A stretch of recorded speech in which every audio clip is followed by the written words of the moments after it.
Uma vítima de acidente de carro da entrada no seu pronto-socorro. E aí, você sabe o que fazer? Você conhece o conceito de triagem? Já ouviu falar sobre a hora de ouro e os minutos de platina? Bom, pessoal, eu sou o João Fonseca, sou interno de Medicina da Universidade do Estado da Bahia e nesse vídeo eu me proponho a discutir a primeira parte do tema atendimento inicial politraumatizado.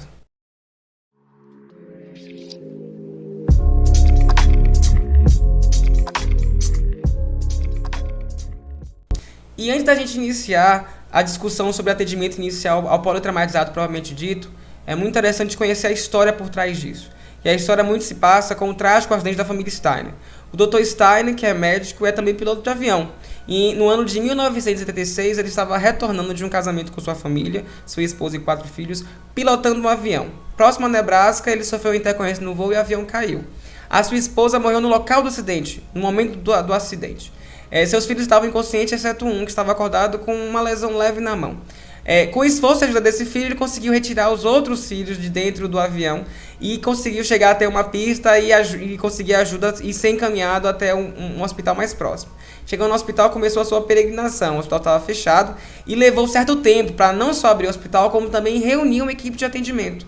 E além de todos esses contratempos já mencionados, ele começou a observar algumas falhas no atendimento, especialmente a não preocupação com a proteção da coluna cervical das crianças vítimas desse trauma. E aí, passado este terrível acidente, ele começou a organizar então um curso para poder melhor sistematizar e esquematizar o atendimento às vítimas de politrauma e de trauma nos Estados Unidos. E em 1978 ele realizou o primeiro curso de ATLS. Já em 1980, o Colégio Americano de Cirurgiões reconheceu que esse curso é de fundamental treinamento para os seus participantes. E aí institui isso como uma obrigatoriedade, né? uma atividade, uma prática corriqueira de capacitação dos cirurgiões americanos. Em meados de 1990, o ATLS chega ao Brasil também.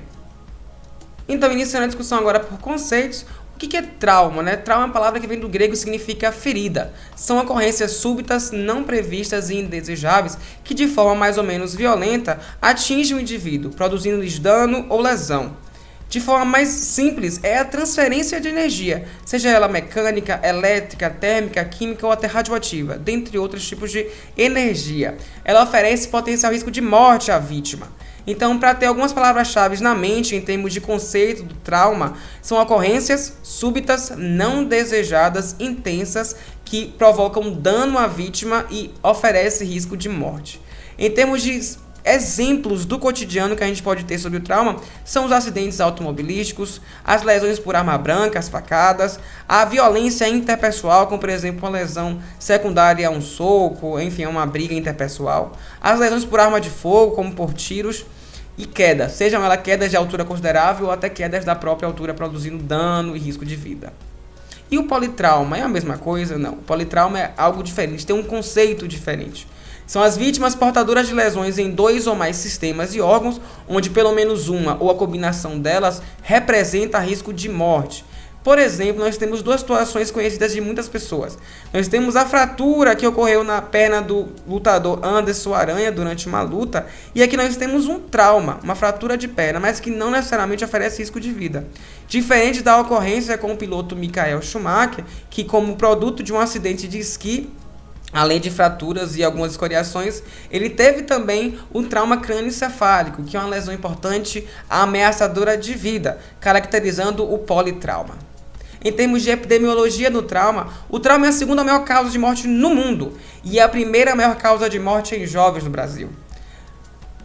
Ele é responsável entre 130 a 150 mil mortes anualmente no nosso país e acaba isso representando 15 mortes por hora. E aí vamos supor uma situação, você é médico, está numa região, numa cidade com um hospital de médio porte, tem 15 mil habitantes da sua cidade, é um hospital pequeno, uma UTI com 2 leitos, só tem apenas um tomógrafo na sua cidade, e de repente um prédio no centro dessa sua cidade cai, e você vai então até aquela situação, até o sítio de acidente desse trauma, com sua equipe que é composta de você como médico e mais 2 enfermeiros. E aí essa é a sua o seu arsenal de recursos humanos para este atendimento, né? Fora os recursos físicos que eu já havia mencionado. E aí você encontra lá alguns tipos de vítima. Nós temos a vítima do tipo número 1, que é a vítima que teve algumas escoriações apenas, algumas raladuras. Nós temos a vítima número 2, que além de algumas escoriações, ela tem uma lesão sangrante na perna. Nós temos o grupo de vítimas número 3, que além de uma lesão sangrante importante, já temos uma fratura no braço dessas vítimas. Nós temos a vítima do tipo número 4, que além das escoriações, da lesão sangrante, nós temos uma fratura dos ossos do membro superior, assim como uma fratura de fêmur. Nós temos a vítima número 5, que além de estar no estado de desorientação, lesões sangrantes importantes, teve amputação bilateral das pernas. E temos o grupo de vítimas do número 6, que não apresenta mais sinais vitais, né? Então parece estar ali no estado de óbito. E aí, quem que você vai atender primeiro? Quem que sua equipe vai atender primeiro? Prontamente você pode querer dizer que é o número 5, mas nessa situação específica, com a limitação de recursos que eu havia citado, tanto recursos humanos como a questão de só ter um tomógrafo, um hospital pequeno, apenas 2 leitos de UTI, equipe reduzida, né, hospital de pequeno porte, a gente tem que lembrar no conceito de triagem. E o que seria isso? Em medicina de triagem, medicina de desastre, triagem significa classificar os pacientes de acordo com o tipo de tratamento necessário e recursos disponíveis. Isso é muito importante se ter em mente. Então, múltiplas vítimas desse conceito é diferente de vítimas em massa. Na situação de múltiplas vítimas, o número de vítimas ele não excede a capacidade do serviço e a prioridade nessa situação é atender quem tem maior risco de morte.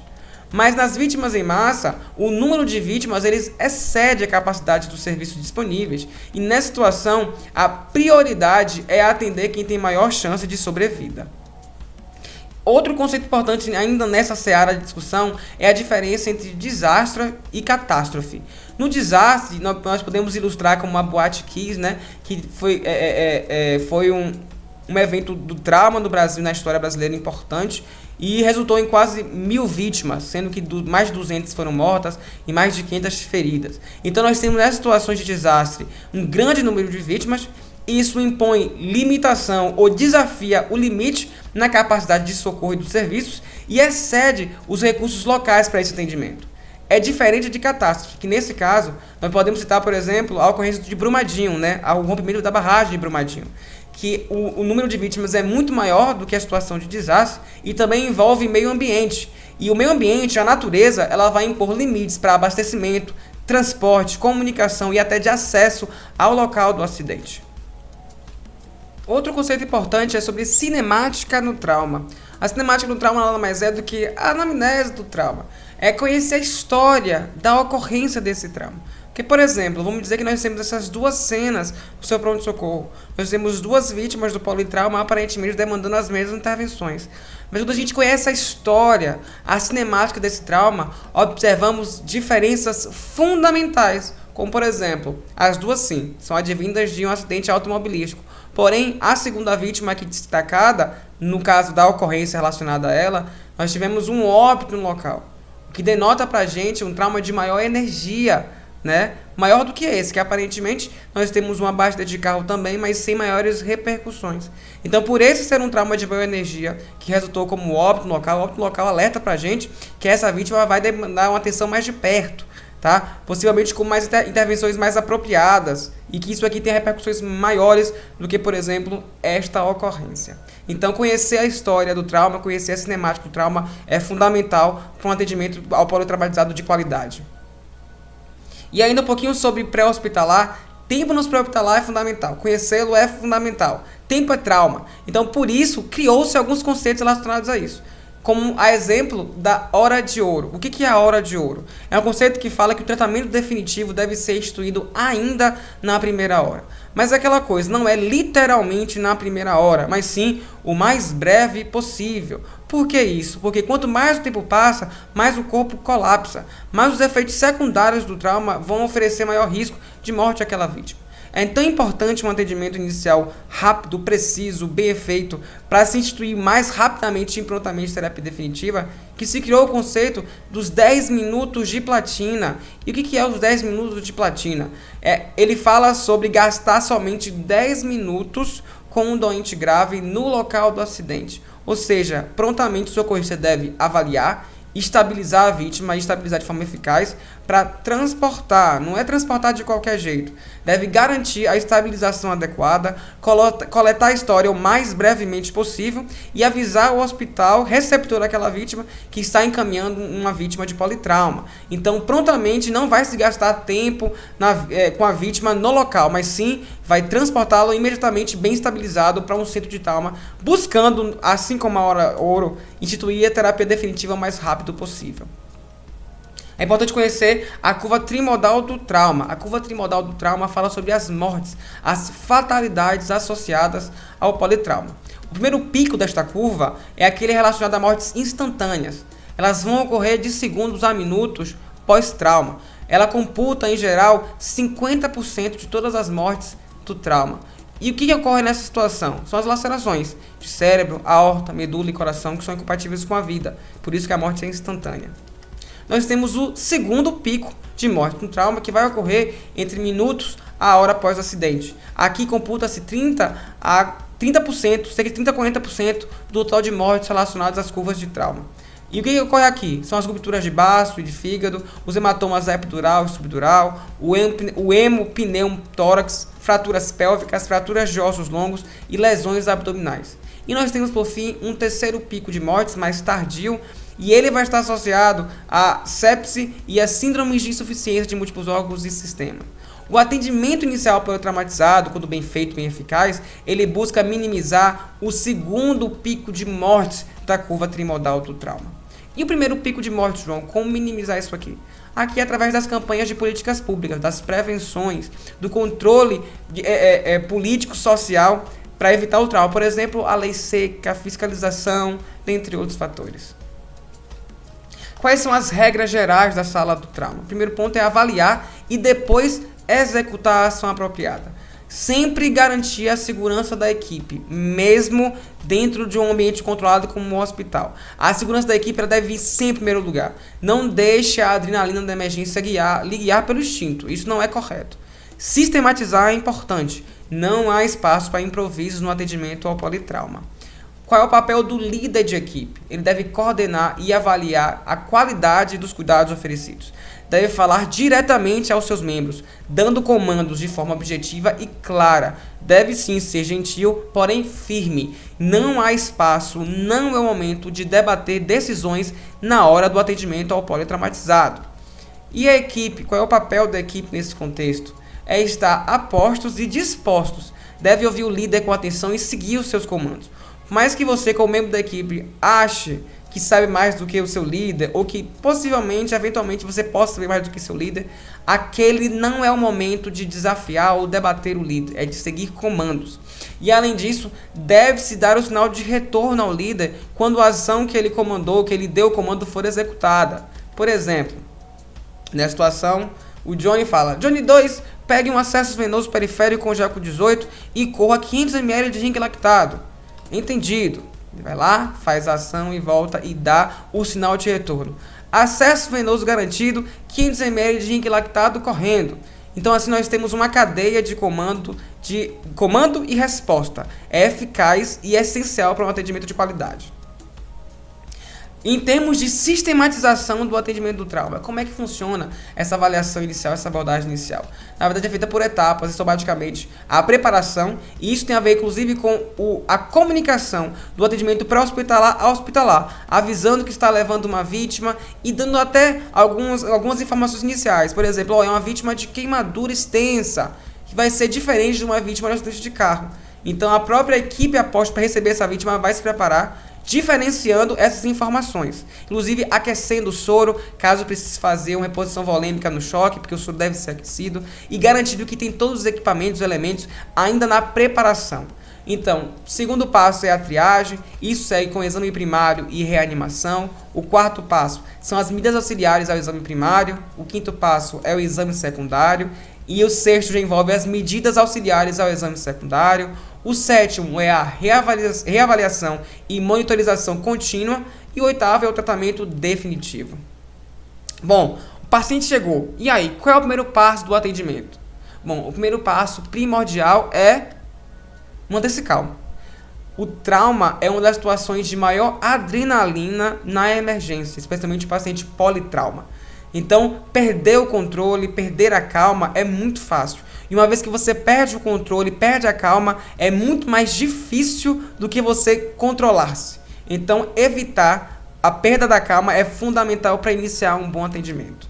Bom, feito isso, mantendo-se a calma, é importante paramentar-se. E, basicamente, a paramentação envolve uniforme privativo, uniforme de atendimento, luvas, touca, máscara e óculos de proteção, que pode ser o seu próprio óculos, caso você use óculos, né?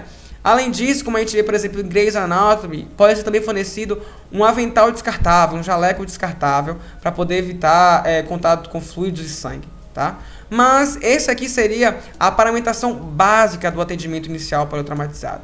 Em épocas de Covid, em tempos de Covid, isso muda um pouco, né? Nós temos aqui um uniforme mais extensivo, nós temos o uso de propé, face shield, dentre outros elementos que envolvem a proteção do equipamento de proteção individual na era Covid. Então, paramentar-se é fundamental e garantir que tudo vai estar disponível na sala de trauma antes que a vítima chegue. Ou seja, garantir que tem todos os equipamentos ali à disposição. Além disso, que, por exemplo, o soro vai estar aquecido. Isso é fundamental.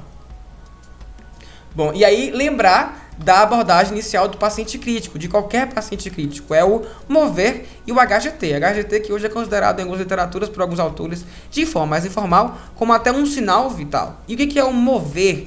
Né? É uma sigla para falar sobre monitorização, oximetria e venose, acesso venoso, tanto para colher sangue para fazer alguns exames iniciais, como também já para ser a porta de entrada para a fluidoterapia e até terapia medicamentosa necessária.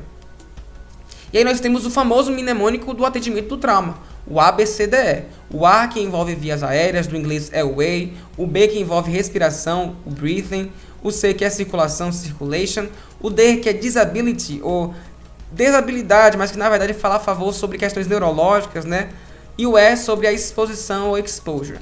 Eles são organizados dessa forma, isso não é um acaso. É porque as lesões do trauma matam em uma sequência bem conhecida. Então a gente organiza nessa ordem para intervir naquelas que matam mais até as que matam com menos frequência.